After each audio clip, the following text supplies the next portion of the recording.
आज हम बनाएंगे बहुत ही कम मेहनत कम समय में पूरे परिवार के लिए टेस्टी चटपटा मजेदार नाश्ता। इतना आसान तरीका बताया है कि देखते ही बनाने का मन करेगा और मेहमानों को परोसिएगा तो सभी आपकी बहुत तारीफ करेंगे। तो चलिए शुरू करते हैं आटे आलू का क्रिस्पी स्नैक बनाना। इस नाश्ते को बनाने के लिए एक बोल में डालिए आधा कप गेहूं का आटा और अब डाल दीजिए बराबर मात्रा में मैदा आधा कप। तो थोड़ा मैदा डालिएगा तो बिल्कुल बाजार जैसा टेक्सचर आएगा।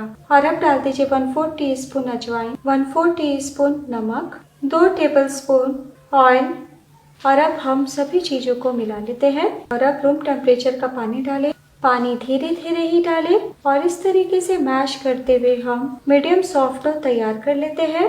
तो लीची डो को मिला लिया है। टोटल मैंने 5 चम्मच पानी का इस्तेमाल किया है। और अब बहुत जरूरी है कि हम 5 मिनट के लिए डो को रेस्ट पे रखें, तब तक हम आगे की तैयारी करते हैं। और अब एक दूसरा बोल लीजिए, इसमें डालिए 2 मीडियम साइज के उबले हुए आलू। और अब हम आलू को कस लेते हैं। आप गरम में भी मैश कर सकते हैं। आलू को कसने के बाद 2 से 3 कसा हुआ लहसुन डाल दें, 1 इंच कसा हुआ अदरक, 1 बारीक कटी हरी मिर्च। और अब डाल दीजिए 1 छोटा प्याज छोटे टुकड़ों में कटा हुआ, 2 चम्मच कसा हुआ गाजर, 1 चम्मच चाय का धनिया पत्ती। और अब डाल दीजिए हाफ टी स्पून जीरा पाउडर। और अब 1/4 टीस्पून काली मिर्च पाउडर डाल दें, half tea spoon chaat masala, 1/4 teaspoon गरम मसाला पाउडर, नमक स्वाद अनुसार, 1/4 टीस्पून लाल मिर्च पाउडर, हाफ टी स्पून धनिया पाउडर। और भी चटपटा बने इसलिए हाफ टी स्पून नींबू का रस भी डाल दें। और अब हम सभी चीजों को मिला लेते हैं। तो लीजिए बहुत ही अच्छे से आलू मसाला को मिला लिया है। इधर 5 मिनट भी हो चुका है और आप देख सकते हैं बहुत ही अच्छे से डो फूल के सॉफ्ट हो गया है। तो बस हम कुछ सेकंड के लिए डो को चिकना कर लेते हैं। और अब किचन बोर्ड लीजिए, पूरे डो को इस तरीके से रखें और लंबाई में फैलाते हुए चिकना कर ले। थोड़ा सा फैलाने के बाद हम 4 भागों में बांट लेंगे। तो पहले निशान दे दीजिए और अब हाथों में लेते हुए अच्छे से गोल करते हुए चिकना कर लेंगे। बॉल्स बनाने के बाद हम एक लोई लेंगे और किचन बोर्ड पे रखते हुए रोटी जैसा पतला बेल के तैयार कर लेंगे। तो बस आप इतना ध्यान दीजिएगा कि रोटी से पतला ही बेलिएगा। और अब हम 2 बड़े चम्मच स्टफिंग इस तरीके से लेंगे और हाथों में थोड़ा ऑयल लगाते हुए हम 2 बड़े चम्मच मिक्स को इस तरीके से रोल कर लेंगे और थोड़ा जगह छोड़ते हुए हम सेंटर पे रखेंगे। हम किनारे से पट्टी को उठाएंगे और ऐसे कवर कर देंगे और बस इस तरीके से हम रोल कर लेंगे। तो बहुत ही अच्छे से रोल करने के बाद 1-2 बार हम इस तरीके से फैला लेंगे और उंगली की सहायता से किनारों से पिंच कर लेंगे इस प्रकार। और अब 1-1 इंच जितना दूरी पर धीरे धीरे चाकू चलाते हुए हम कट कर लेंगे। एक ही बार आप प्रेशर नहीं दीजिएगा। हम स्विस रोल की तरह हल्का हल्का रब करते हुए कट करेंगे इस तरीके से।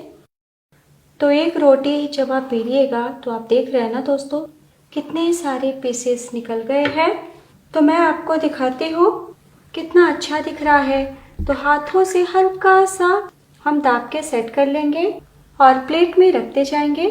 तो लीजिए हमने सभी नाश्ते को आकार दे दिया है। तो आप इतनी तैयारी करके फ्रिज में भी 2-3 घंटे पहले रख सकते हैं। और अब एक दूसरा बोल लीजिए, इसमें डालिए 2 से 3 चम्मच मैदा और अब डाल दीजिए 1/4 टीस्पून नमक। नाश्ता फीका फीका नहीं लगे इसलिए 2 से 3 चुटकी काली मिर्च पाउडर भी डाल दें और देखने में बढ़िया दिखे और टेस्ट भी बढ़ जाए इसलिए half teaspoon chilli flakes डाल दें। और अब एक बार मिला लीजिए और अब हम थोड़ा पानी डालते हैं। तो लीजिए स्लरी भी तैयार है। टोटल मैंने 3 चम्मच मैदा में आधा कप पानी का इस्तेमाल किया है। तो पानी भी आप धीरे धीरे डालिएगा, बहुत पानी की तरह पतला नहीं रखिएगा। सारी तैयारी हो चुकी है। चलिए नाश्ते को हम फ्राई कर लेते हैं। फ्राई करने के लिए पैन में ऑयल डाला है, तेल गर्म हो चुके हैं। बहुत तेज सुई धार गर्म हम नहीं करेंगे। फ्लेम को अभी हम कम कर देते हैं ताकि नाश्ता बिल्कुल भी ना जले। इस तरीके से चम्मच में ले और धीरे से हम ऑयल में डालते हैं। तो तले में घोल जाके बैठ जाएगा। तो बैटर एक बार चला लीजिएगा, बहुत ही फटाफट हो जाता है। चम्मच से एक्स्ट्रा बैटर को पोंछ लें। आप चाहें तो हाथों से भी कर सकते हैं इस प्रकार। तो एक बार में हमने बहुत सारे स्नैक को डाल दिया है इसलिए फ्लेम को थोड़ा बढ़ा दीजिए, यानी लो टू मीडियम कर दें। तो हम 2 बैचेस में फ्राई करेंगे। 2 मिनट हो चुका है और अब हम इस तरीके से कांटे से उलट लेते हैं। वैसे बिल्कुल भी नहीं चिपकेंगे तो आप निश्चिंत होकर चम्मच से भी पलटी कर सकते हैं। तो लीजिए प्यारा गोल्डन कलर आ चुका है। तो लो टू मीडियम फ्लेम पे 5 मिनट के लिए फ्राई कर लिया है और अब हम ऑयल से बाहर निकाल लेते हैं। अगर आप ऑयल फ्री इस रेसिपी को बनाना चाहते हैं, एयर फ्रायर में भी आप 180 डिग्री पे 15 से 18 मिनट के लिए बेक कर सकते हैं। तो देखिए कितना बढ़िया दिख रहा है। चलिए सर्व करते हैं और अब मैं आपको दिखाती हूँ कितने ज़्यादा खस्ता है और बहुत ही अच्छे से पके हुए हैं। तोड़ के दिखाती हूँ।